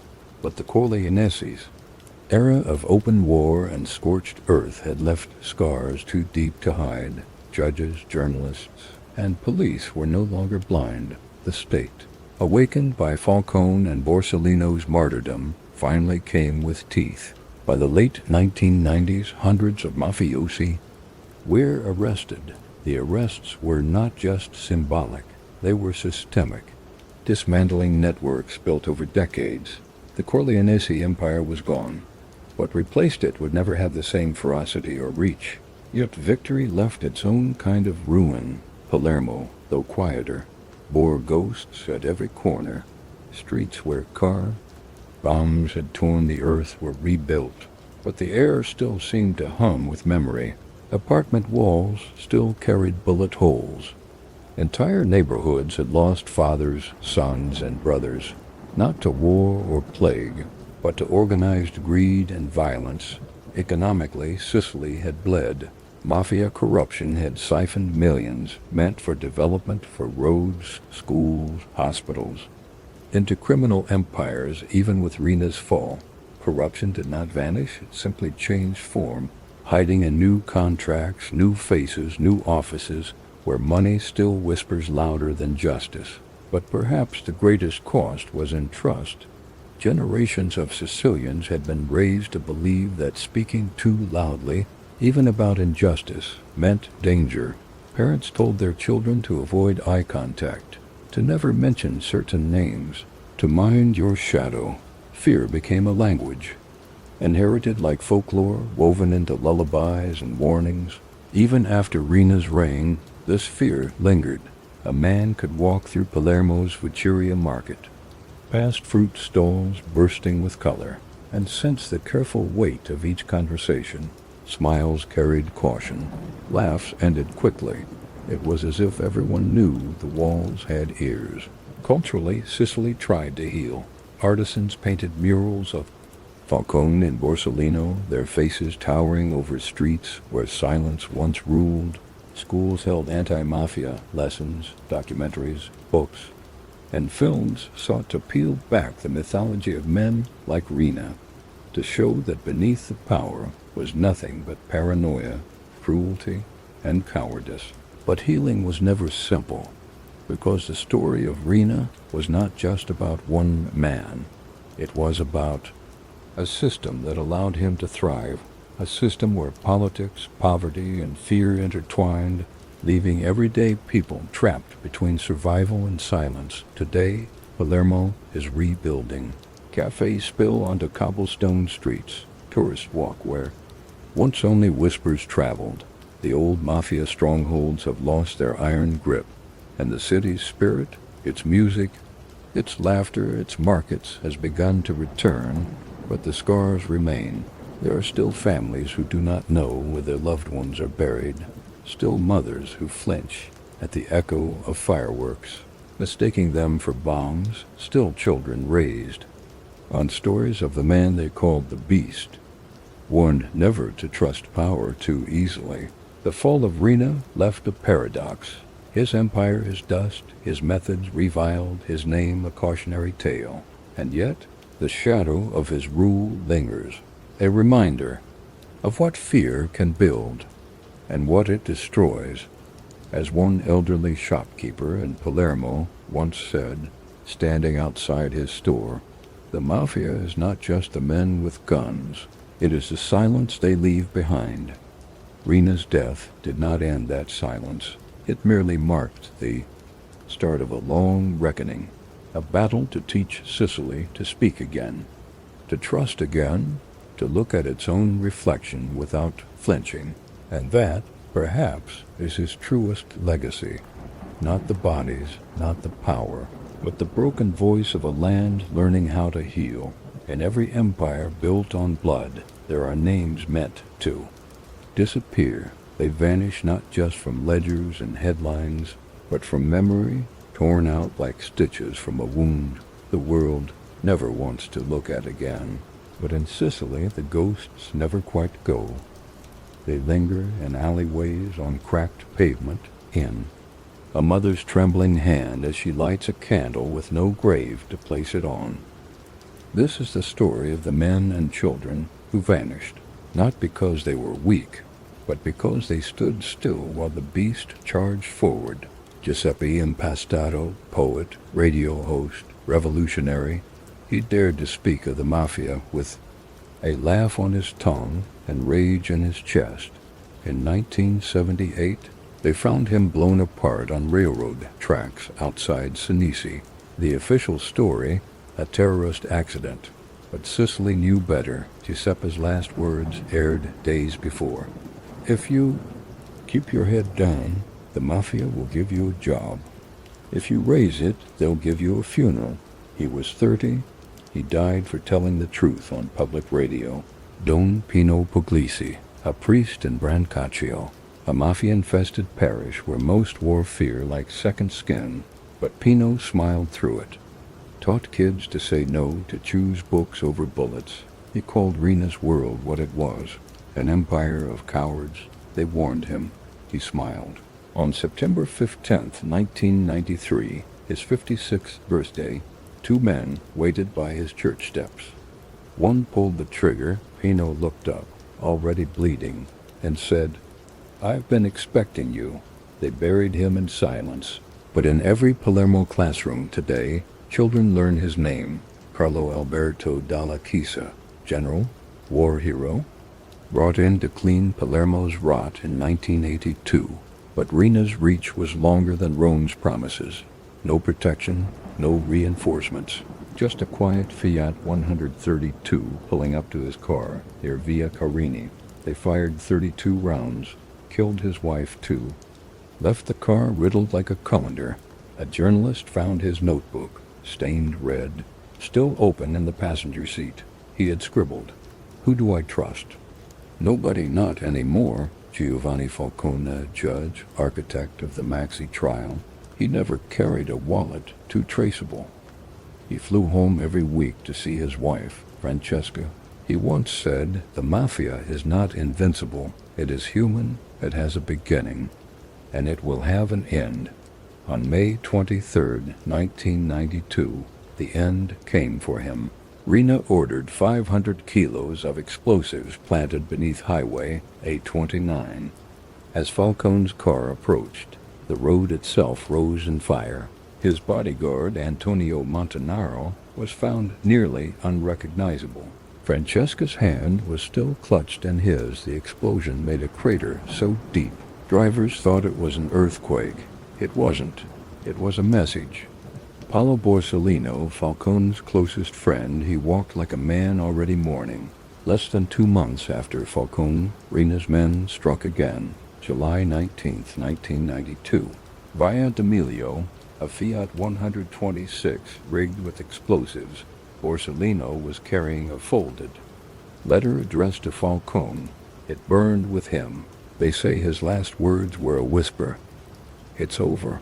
Emanuele Piazza, a young anti-mafia agent, he infiltrated Riina's network, gathered names, moved in shadows. He was 29 one night in 1990. He vanished. His body was never found. His mother waited 30 years. In 2020, they finally told her the truth. They had strangled him, burned the remains, and scattered the ash across farmland. No headstone, just Giuseppe Di Matteo. Not a judge, not a cop, not a journalist, a 12-year-old boy. His father had flipped, become an informant. So Riina made an example of the boy, kidnapped him in 1993, held him for 779 days. They showed him false videos of his parents to keep him calm. He stopped smiling. Then one night, on Riina's orders, they strangled him with a chain, dissolved the body in acid. When the killers were caught, one wept, said, "He was so small, so quiet." Rosario Livatino. They called him the boy judge. Devout, soft-spoken, only 38 shot while driving alone. His blood pooled into the dust of a Sicilian roadside. In his wallet, they found a card with just 4 words, Sub tutela Dei. Under God's protection, Gaetano Costa, a chief prosecutor, he signed warrants others were too scared to touch. One day, walking back from the newsstand, 2 men approached from behind. They shot him 4 times in the neck. He fell on. the street with his newspaper still clutched in hand. Cesare Terranova, judge. One of the first to understand that Riina's mafia wasn't folklore, it was structure, hierarchy, military discipline. They killed him in 1979, just before he was to take a seat in Parliament. His driver died too. Persanti Mattarella, president of Sicily, spoke openly about reform, denounced mafia control of public works. They shot him in front of his wife, inside their car. She screamed so loud the neighbors wept. His younger brother, Sergio, became president of Italy in 2015.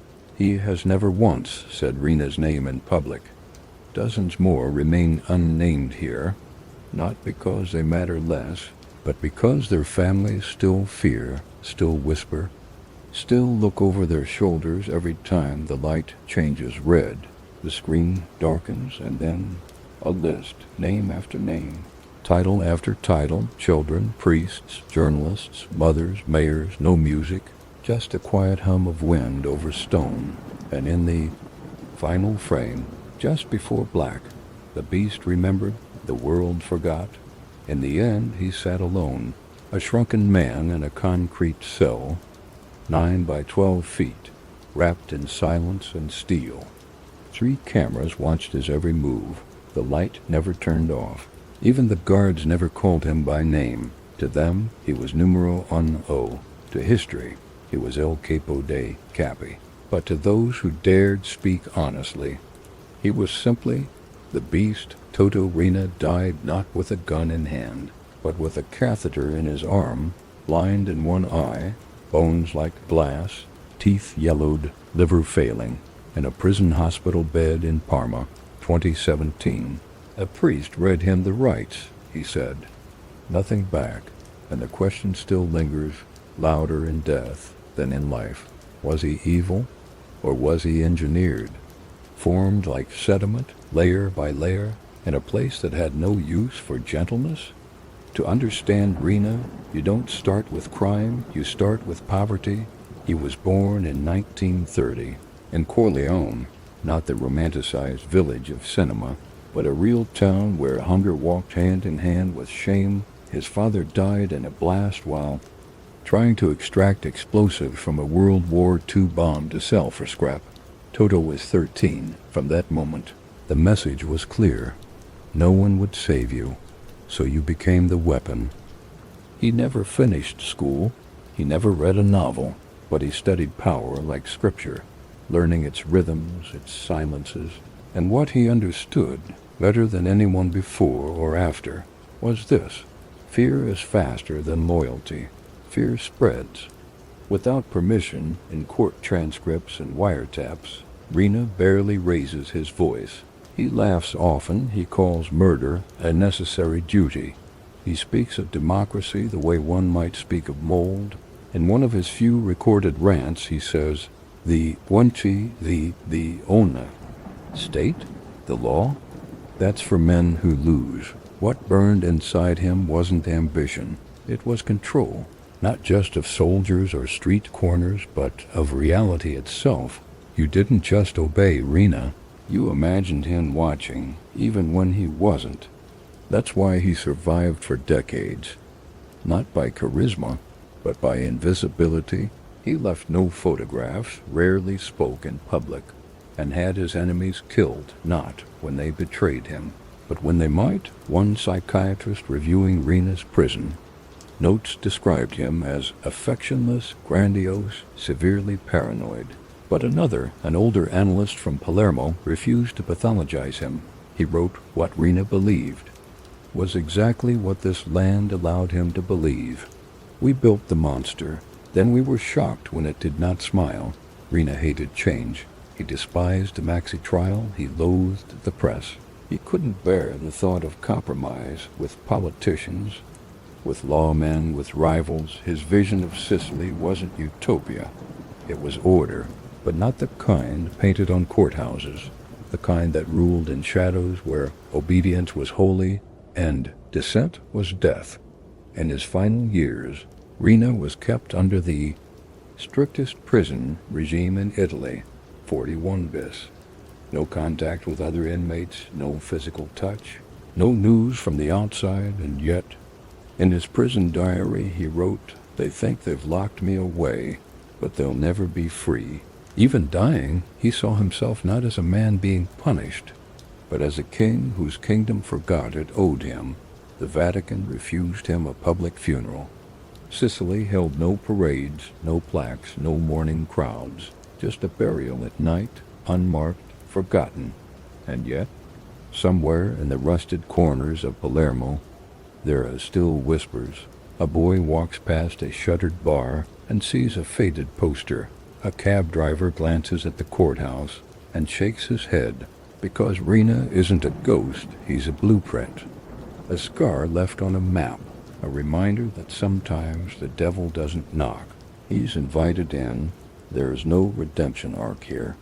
No final confession, no softening of tone, only a man who climbed a mountain of corpses to become king of dust. And he never once looked back. In truth, the final tragedy is not his life.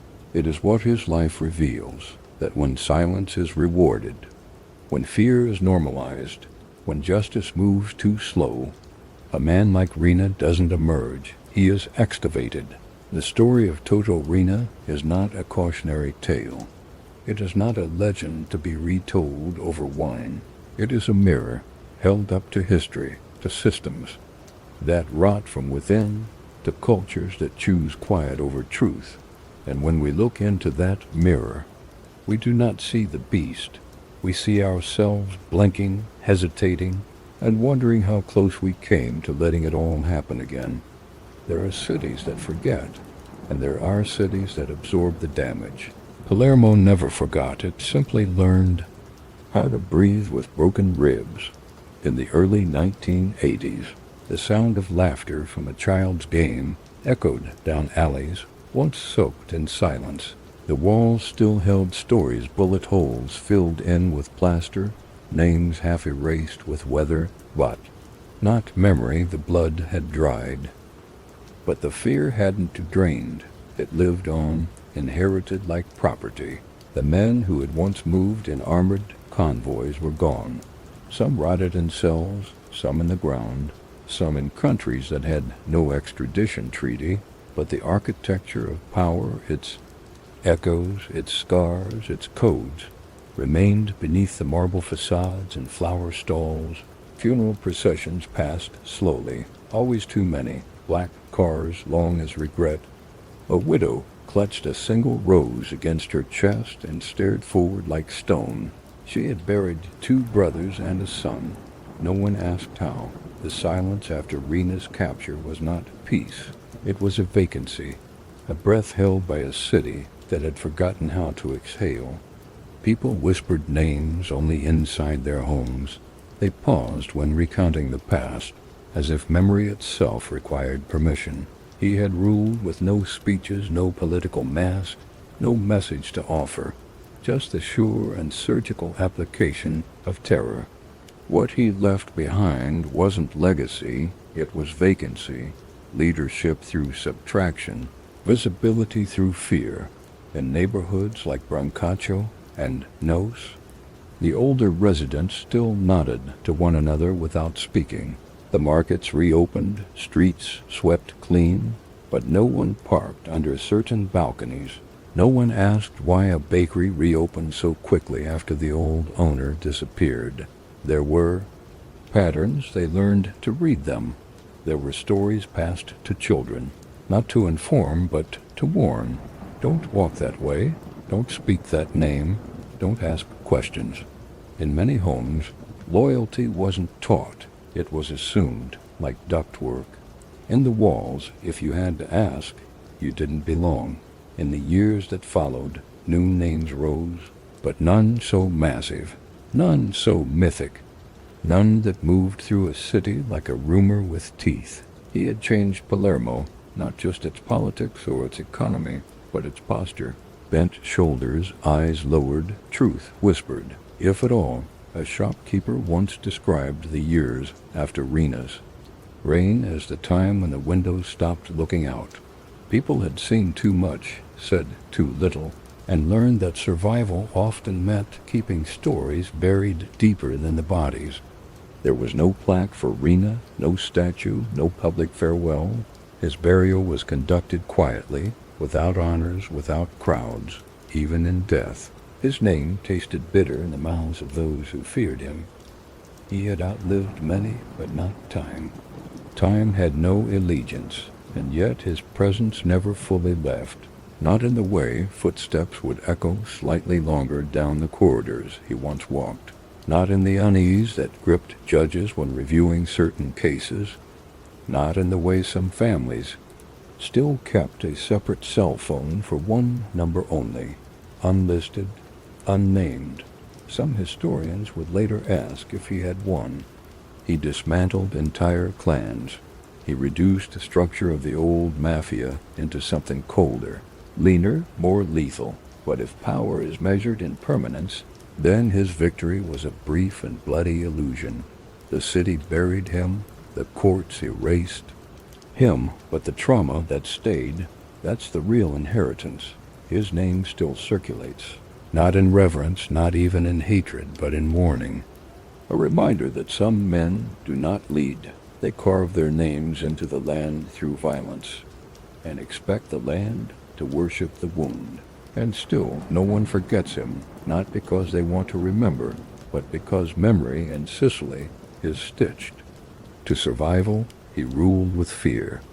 He died in silence, and still no one forgets his name.